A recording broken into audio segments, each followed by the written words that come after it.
Start करेंगे 10th part. अपन आज करेंगे कंजर्वेशन ऑफ एंगुलर मोमेंटम से। तो अपन जानते हैं कि जो पोजीशन होता है वो रिविस्ट करता है principle of conservation of angular momentum को in context of rotation about a fixed axis. ठीक है, if the external torque zero है तो आई ओमेगा कांस्टेंट होगा सिमेट्रिकल बॉडीज के लिए। एल रिप्लेस्ड हो जाएगा, एल जेड रिप्लेस्ड हो जाएगा एल से, और L N L Z respective magnitudes होंगे। जो रिक्वायर्ड होगा एक्सप्रेस रोटेशन जो कि एक्सप्रेस करेगा general law of conservation of angular momentum of system of particles के, जिसके अब सिचुएशंस हैं जो कि अपन डेली लाइफ में देखते हैं। एक्सपेरिमेंट करेंगे हमारे फ्रेंड के साथ। सिट है on A swirl chair with your arms folded हो रहा है और फीट हो रहा है not resting, that is away from the ground है। और अपने दोस्त से पूछो कि रोटेट करो चेयर को धीरे धीरे, और जब चेयर रोटेट होगा कंसिडरेबल एंगुलर स्पीड से स्ट्रेच करो अपने आर्म्स को हॉरिजॉन्टली, तो क्या होगा, योर एंगुलर स्पीड रिड्यूस्ड। अब यदि तुम अपने आर्म्स को बैक लाओ अपने बॉडी के पास तो एंगुलर स्पीड बढ़ेगा, और ये सिचुएशन होगा जहां principal of conservation of angular momentum applicable होगा। यदि फ्रिक्शन रोटेशनल मैकेनिज्म में नेग्लेक्टेड है तो यहाँ पे कोई भी एक्सटर्नल टॉर्क नहीं होगा about the axis of rotation of the chair, और यहाँ पे आई अल्फा कांस्टेंट होगा, और जो स्ट्रेचिंग होगा आर्म्स का इंक्रीज करेगा आई about the axis of rotation, जो कि रिजल्ट करेगा डिक्रीज करेगा एंगुलर स्पीड ओमेगा को और ब्रिंग करेगा arm closer to the body and the opposite effect. एक सर्कस एक्रोबैट होता है in divert take advantage of इस प्रिंसिपल का। जो स्कैटर्स और क्लासिकल इंडियन होते हैं वेस्टर्न डांसर्स, वो परफॉर्म करते हैं pirouette on the toes of one foot, display करते हैं मिस्ट्री और this principle. Can you explain? अब बात करेंगे रोलिंग मोशन के। एक मोस्ट कॉमन मोशन ऑब्जर्व होता है हमारी डे लाइफ में, रोलिंग मोशन। जैसे व्हील्स नहीं होते बच्चों, वो ट्रांसपोर्टेशन में उनके रोलिंग मोशंस होते हैं। जैसे स्पेशलिस्ट की बात करें तो अपन बिगिन करते हैं केस ऑफ डिस्क का।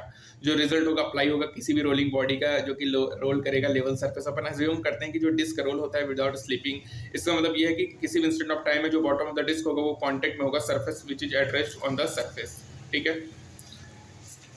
अब देखो जब अपन रिमार्क करेंगे तो रोलिंग मोशन जो होता है कॉम्बिनेशन होगा रोटेशनल एंड ट्रांजिशनल का, और अपन को पता है कि जो ट्रांसलेशनल मोशन होता है सिस्टम ऑफ पार्टिकल्स का, वो मोशन होता है सेंटर ऑफ मास का। ठीक है, तो अब देखो यहाँ पे रोलिंग मोशन है without slipping, disc level surface है। किसी भी इंस्टेंट ऑफ पॉइंट पी में डिस्क में सरफेस रेस्ट पे जो सेंटर ऑफ मास है डिस्क का मूव कर रहा है वेलोसिटी वीसीएम, जो डिस्क होगा रोटेट करेगा एंगुलर वेलोसिटी से अबाउट द एक्सिस, जो कि पास होगा वीसीएम आर ओमेगा होगा, R radius of the disc होगा। वीसीएम का होगा velocity of centre of mass होगा, जो ट्रांजिशनल वेलोसिटी होगा डिस्क का। जो सेंटर ऑफ मास होता है रोलिंग डिस्क का वो उसके ज्योमेट्रिक सेंटर में होगा। वीसीएम वेलोसिटी ऑफ सी होगा, ये पैरेलल होगा लेवल सरफेस की। जो रोटेशनल मोशन होता है डिस्क का about symmetry axis passes through C करेगा। जो वेलोसिटी होगा किसी पॉइंट में डिस्क का पी नॉट पी1 पी2 ये कंसिस्ट करेगा दो पार्ट, एक ट्रांजिशनल वेलोसिटी वीसीएम होगा, दूसरा लीनियर वेलोसिटी वीआर होगा ऑन अकाउंट ऑफ रोटेशन। जो मैग्नीट्यूड होगा वीआर का वो आर ओमेगा होगा, omega angular velocity of rotation होगा, डिस्क का अबाउट द एक्सिस आर पर डिस्टेंस होगा फ्रॉम द एक्सिस। ठीक है, जो वेलोसिटी वीआर होगा डायरेक्टेड होगा perpendicular to the radius vector of the point C. जो वेलोसिटी पी2 होगा कंपोनेंट होगा वीआर एंड वीसीएम का, वीआर परपेंडिकुलर होगा ईजी होगा कि वीजेड परपेंडिकुलर हो पी नॉट पी2 के। जो line passing through P not and parallel होगा ओमेगा को कहेंगे इंस्टेंटेनियस एक्सिस ऑफ रोटेशन। बच्चों जो पी नॉट होता है linear velocity due to rotation directed exactly opposite होगा ट्रांसलेशन वीसीएम के। जो मैग्नीट्यूड होगा वीआर का, यहाँ पे R omega R radius of the disc है। जो कंडीशन है P not instantaneous at rest होगा, वीसीएम आर ओमेगा होगा डिस्क के लिए। जो कंडीशन होगा विदाउट स्लिपिंग का इंसिडेंटली, जो इसका मतलब ये है कि जो वेलोसिटी होगा point P one at the top of the disc V one होगा, magnitude VCM plus R omega और 2 वीसीएम डायरेक्टेड होगा parallel to the level surface. Condition apply होगा सभी रोलिंग बॉडीज में। अब kinetic energy of rolling motions के बारे में बात करेंगे तो अपन देखेंगे ऑब्टेन करेंगे expression kinetic energy of rolling body. जो काइनेटिक एनर्जी होती है रोलिंग बॉडी को सेपरेटेड होता है kinetic energy of transitional and kinetic energy of rotation से।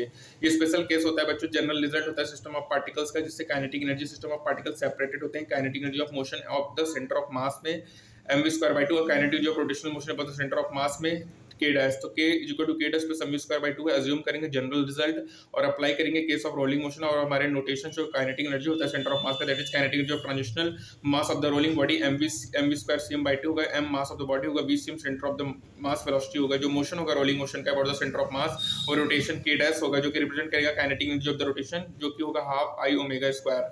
ठीक है, और आई क्या मोमेंट ऑफ इनर्शिया है अबाउट द एप्रोप्रिएट एक्सिस, जो कि symmetric axis of the rolling body है। जो काइनेटिक एनर्जी होगा रोलिंग बॉडी का वो होगा half I omega square plus half M VCM square. सब आई को एम के स्क्वायर के बराबर लिखेंगे, क्या करस्पॉन्डिंग रेडियस है ऑफ गायरेशन है बॉडी का, वीसीएम आर ओमेगा है।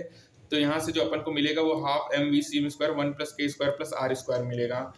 यहाँ पे इक्वेशन 7.49 भी अप्लाई करेगा एनी रोलिंग बॉडी के लिए, डिस्क के लिए, सिलेंडर के लिए, रिंग के लिए और स्पेयर के लिए। ठीक है,